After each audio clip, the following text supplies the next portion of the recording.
Shut riser. Ballot! Authorize. Kamen Rider! Kamen Rider! Kamen Rider! Shut rise! Shooting weapon. Bullet is out.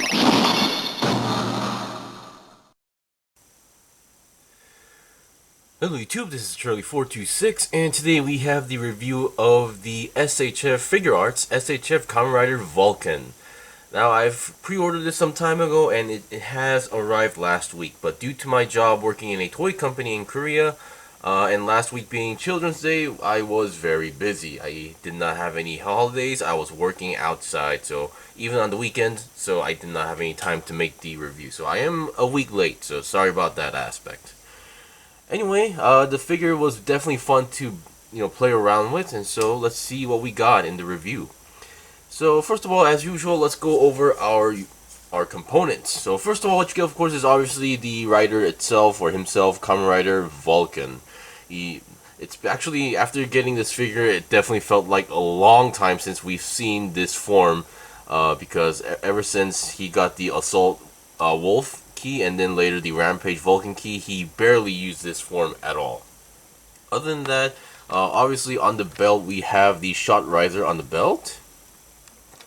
And then weapon-wise, other than the Shot Riser, we get the attached caliber and shotguns. Yes. For some reason, they decided to add these two weapons with Vulcan instead of giving this one the attached caliber to Zero-One. So anyway, for those who have the Zero-One figure, buying the Vulcan figure will be definitely worth it because it comes with this blade.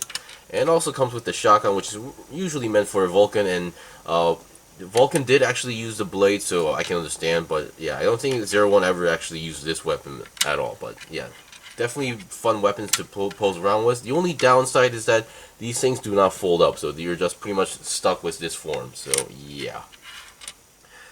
Other than that, we have a bunch of hands. We get 8 hands in total, meaning that's 4 hands per each hand for left and right. So technically, if you include the ones that I'm currently using, the fist, that would be 5 hands in total for each side. So let's see what we got. So I'm just gonna go over one side, so because they each give you the same pair. So okay, so number one, we have this pointing finger. Believe it or not, this is actually the hand that you're going to be using with the Shot Riser / like trigger finger. So yeah, kind of an odd decision, but I can understand this. Number 2 is a semi-open hand, which is meant for posing. Number 3 is a more hand, also an open style hand, but more like for a specific hand pose. And finally, we hit this hand, which is meant to hold any other weapon, meaning that anything that requires holding, so such as the attached caliber or shotgun, this is the one you use. I've also tested it, and you can actually attach the Shot Riser on this hand as well. So because this one definitely looks like a more natural looking trigger finger. Of course, you might need to, maybe cut off some parts so the trigger finger actually has some more flexibility. But other than that, that's pretty much it for the hand. So same for the other side of the hand. So yeah, I'm gonna take these away and go over articulation right off the bat. Okay. Now, as much as I did enjoy this figure, there are some downsides regarding the figure, which I will go over and over it as well. So let's see what's the head. So definitely, I think the light is a little bit too strong, but sorry about that aspect. At this point, I really have no control of it. So the head definitely looks amazing. Definitely looks right off the show. Definitely has the clear blue eyes and has all of these fins. Of course, I think the only fragile part would be these horns on the head, but I don't think it's going to be that easy to break unless you actually try to. So the head articulation is pretty decent. It can go down that much, actually not that much as I thought, and then can go up that much. And then 360 twist is surprisingly possible, of course, but you wouldn't want to do that because there's a human inside there. So yeah. Okay, let's look at the shoulders. Now you can see it's the S. It's not the same design as left and right, but still, it definitely digests the design very well. So yeah. So actually, I'm gonna go right off the bat on what the main problem is. It would be the Shot Riser. So you can see on the DX toy version, you would actually slide it in, and then it would hook on to the belt. This one, in this case, is just a peg system. So you just peg it in or plug it in, and you're good to go. Problem is that every time you try to pose, you're going to pretty much be, unless you're careful, you're going to be knocking off the shot riser a lot and dropping it a lot. So just be careful about that. So yeah, actually, since we are on the shot riser, let me just take out the progrise key. And here we have the opened up progrise key. Once again, opened up, very simple design, nothing too special. It goes in and you can see the empty slot there, and you can actually see the part going inside. Now the only question is that they only give you the open one, and once again they don't give you a closed up version, because on these weapons, for those who've seen the show, is that you can actually insert the closed progrise keys inside here to do a more powerful attack.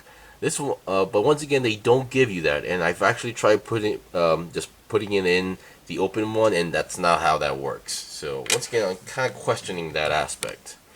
But back to articulation, I'm just going to take off the shot riser for now because I'm scared of dropping it, because I've dropped it multiple times.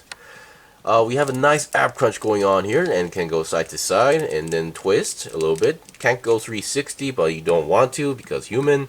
The arms can go about 90 degrees to the side, and then it has and you can twist or rotate the arm entirely 360, or you can rotate the lower arm just the arm itself 360 like this, and then you have a nice double jointed bend going on here, and ball jointed hands, but the ball joints are on the arm, not on the hand. Pretty much same articulation on the other side of the shoulder. I think it's just because of the design, it does look like it goes less than 90 degrees because the way how the shoulder design is that it doesn't really go as much as the same. Or I think I can force it, but you can see I think it's just the design that's kind of blocking it. But the shoulders also have a nice forward and backward movement on the shoulder, so there's no need to worry about that part. And then let's look at the back. The back, nothing too special, but you can definitely see the half blue, half white section, and definitely a nice touch over there. And looking at the belt, we already seen the shot riser, but looking at the side belt, we actually have two progrise key holders, which once again gives me more questions on why they don't actually provide the closed up progrise keys, because they definitely look like you can actually put them in. And then the legs, they're okay. They're pretty much average S.H.F. Figuarts style. You can pull them down to reveal a little bit more gap or have more flexibility, or you can pretty much put them back inside as well.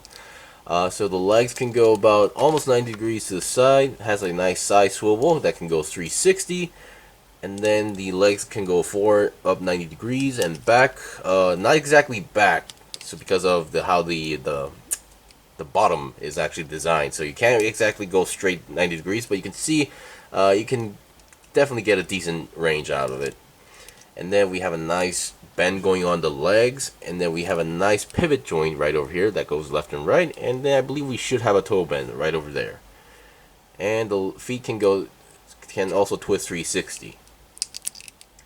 Alright, so we've seen the basics of the articulation. As you can see, it's definitely, being a recent figure, it's definitely one of the, well, I wouldn't say one of the, but it definitely has the basic good articulation range. So yeah, you can't really go wrong with this figure. Of course, these parts are pretty sharp, so also be careful not to scratch yourself. Okay, so we've seen the articulation, so I'll be right back with the first set of equipment. Okay, here we have the first equipment, which is basically the shot riser. So currently I'm doing the most basic double hand pose that we usually see in the show. So currently, if you look at the side, it looks pretty okay, but once again, this actually shows one of the limitations of the figure. So when you look at actually from directly in the front, you can see it's not exactly like in the middle, because the arms cannot actually, so I can straight up the arm, but if I do that, the other arm can't really reach the bottom of the hand holding the gun. So you can see there are a little bit of limitations going on here, so you're gonna have to kind of trick the camera / audience to do so. Of course, you can do it a simple pose, but if you do it with if you bend the arms, so you get the idea. But once again, here is the hand that I'm holding. You can see the trigger finger hand, or the hand that you're supposed to hold the shot riser, has the finger out, so it's not really actually ready to fire. But we do see Fuwa or Vulcan holding the shot riser like this a lot. And I think I forgot to mention about the leg articulation, that it can go to the side 90 degrees like that. So yeah, oh well, less than 90 degrees to be more specific. So yeah, of course if I pull it out, I think no, still the same. So yeah, but what's the shot riser on the hand, you don't really need to worry about it. So you can pretty much pull out all the poses you can do. What I like to usually do is this hand is to do the pose where he try for the first time when he transforms for the first time, and then right before he uses the his finisher move. I really like this pose a lot. Anyway, so that's pretty much it for the first set of equipment, so I'll be right back with the second set of equipment. Okay, here we have the second set of equipment. So basically I took out my SHF Kamen Rider Zero-One out to give him the attached calibur, and for Vulcan I gave him the attached shotgun. Definitely, you know, the weapons were definitely meant for them, and they definitely look good. So once again, it's the shotgun, so all you need to do is use the other hand that it's meant for to hold any other weapon. So you can see the handle is actually not in front, but actually on the back, and then you can. This part doesn't actually move, so you just give it the illusion where you can actually clunk it, or chunk it, whatever they call it, or clock it. So yeah, it definitely works out very well for Vulcan. And then for Zero-One, you can see he's holding the blade, nothing too special, and the hand, and they actually did give you hands to hold weapons for Zero-One, so no need to swap out hands with other riders and such. So once again, here's the part I should have mentioned, or I did mention right at the beginning, where so here we have the weapon, and then on the bottom they actually do give you a slot to put in the progrise key, but they only give you the open one. So just to make sure or prove that I'm not lying, is that here's the open version, and whatever I do or whatever direction I try to put in, it does not go in. So I definitely do wonder why they don't give the closed up versions. So yeah, I would definitely love to see a closed up version so I can at least put in the keys inside here, or at least on the holster.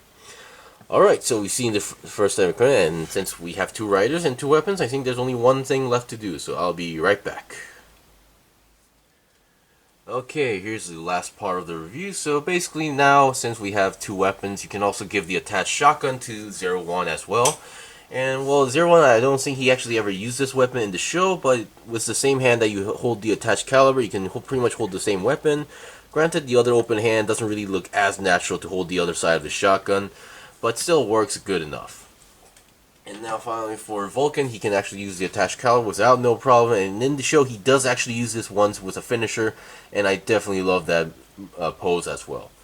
Anyway, that's pretty much it for the review. So basically, if you bought SHF Kamen Rider Zero-One, I would definitely highly suggest you get this as well. But if you're not really into that, that's fine. But I would highly suggest Kamen Rider Vulcan because he's definitely fun to play with. He comes with a lot of weapons, and there's just so much poses you can do with.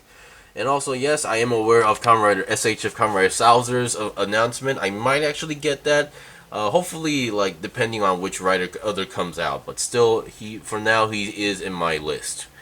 Anyway, thank you for watching the review. This was the review of the SHF Kamen Rider Vulcan. If you guys got any questions or requests, leave them comment below.